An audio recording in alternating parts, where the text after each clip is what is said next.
Shalom, Ibu Bapak Sidang Jemaat yang dikasihi dan diberkati oleh Tuhan kita Yesus Kristus. Nas yang menjadi perenungan kita pada saat ini diambil dari Bilangan pasal yang ke-20, ayat yang ke-22 sampai yang ke-29 dengan perikop Harun mati. Dan saya memberikan satu ayat untuk kita sebagai perenungan diambil dari ayat yang ke-24. Demikian bunyi firman Tuhan. Harun akan dikumpulkan kepada kaum leluhurnya, sebab ia tidak akan masuk ke negeri yang kuberikan kepada orang Israel, karena kamu berdua telah mendurhakakan titahku dekat mata air Meribah. Dan saya memberikan tema untuk khotbah pada saat ini adalah konsekuensi.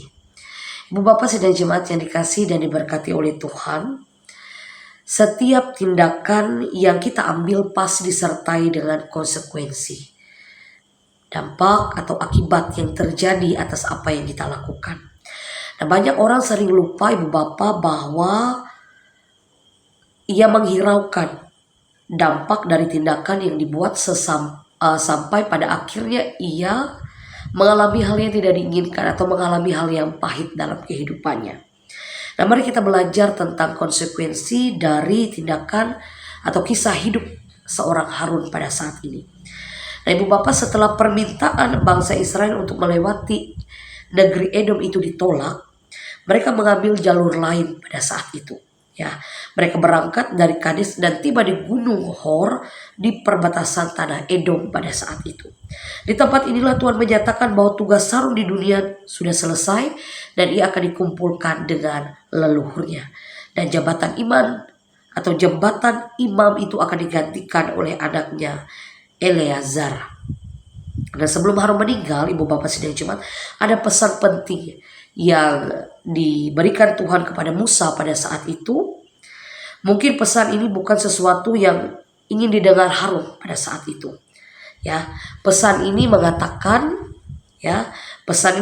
bahwa Musa dan Harun tidak akan masuk ke tanah perjanjian sebagai akibat ketidaktaatan mereka dalam peristiwa mata air Meribah pada saat itu.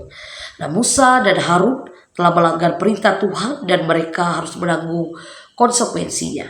Ketidaktaatan kepada Tuhan merupakan persoalan yang serius, bukan persoalan yang sepele, bukan persoalan yang biasa-biasa saja, tetapi sesuatu yang sangat serius ketika kita tidak taat atas apa yang Tuhan perintahkan, atas apa yang Tuhan mau dalam hidup dan kehidupan kita. Nah, hal ini benar-benar harus diperhatikan oleh setiap umatnya, anaknya, ya. Nah, Ibu Bapak Sidang Jemaat yang dikasihi dalam Tuhan kita Yesus Kristus, dalam hidup ini tentu kita ingin merasakan manfaat yang baik, manfaat yang positif dari apa yang kita lakukan. Namun kita sering lalai, kita sering lupa terhadap perintah Tuhan yang sebenarnya dimaksudkan untuk kebaikan kita. Tapi kita justru tidak menghiraukannya dan malah memilih jalan kita sendiri. Ya, barangkali untuk sesaat jalan yang kita pilih mungkin memberi kenikmatan bagi kita. Tapi kita tidak menyadari bahwa pencobaan dan maut menanti di depan mata kita. Nah, Ibu Bapak Sidang Jemaat yang dikasihi oleh Tuhan, teladan seperti apa yang kita wariskan kepada orang-orang yang kita kasihi. Tentu kita tidak ingin orang mengingat kita hanya sebatas hal-hal yang berhubungan dengan materi duniawi saja. Sebaliknya kita ingin dikenal sebagai pribadi yang taat akan Tuhan atau kepada Tuhan sampai akhir hidup kita. Mari kita mewaspadai konsekuensi dari setiap tindakan yang kita lakukan. Jangan sampai ketaatan kita kepada Tuhan berkurang karena kecerobohan kita. Ya, jangan sampai ketaatan kita kepada Tuhan itu berkurang karena kecerobohan kita terhadap Dia. Nah, Ibu Bapak Sidang Jemaat yang dikasihi dan diberkati oleh Tuhan kita Yesus Kristus, tetap kita taat setia kepada Tuhan dan kita boleh menerima konsekuensi yang kita lakukan dalam hidup dan kehidupan kita. Ketika kita melakukan hal yang baik, maka konsekuensi yang kita akan terima juga akan baik. Tapi ketika kita melakukan hal yang tidak berkenan di hati Tuhan, ketidaktaatan itu terjadi bagi kita, maka hal apa yang akan terjadi dalam kehidupan kita atas konsekuensi yang telah kita lakukan. Tuhan memberkati kita dan memberkati firman-Nya sehingga kita tetap pada ketaatan kita, pada konsekuensi kita hanya kepada Tuhan saja. Mari kita berdoa. Tuhan, terima kasih atas firman yang boleh kami dengarkan. Kami percaya kami boleh menerima dampak yang baik, konsekuensi yang baik ketika kami melakukan hal-hal baik dalam hidup dan kehidupan kami. Dan itu akan terus kami lakukan secara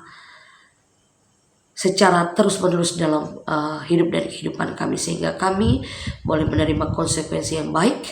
Kami taat kepada perintah Tuhan, kami tidak melakukan hal yang tidak berkenan di hadapan Tuhan, sehingga kami boleh bertumbuh dalam iman harap kepada Tuhan saja, dan kami boleh menaati setiap perintah-perintah yang Tuhan berikan dalam hidup dan kehidupan kami. Tolong kami Tuhan agar kami tetap setia kepada Engkau. Terima kasih, di dalam anak Yesus Kristus kami berdoa. Amin.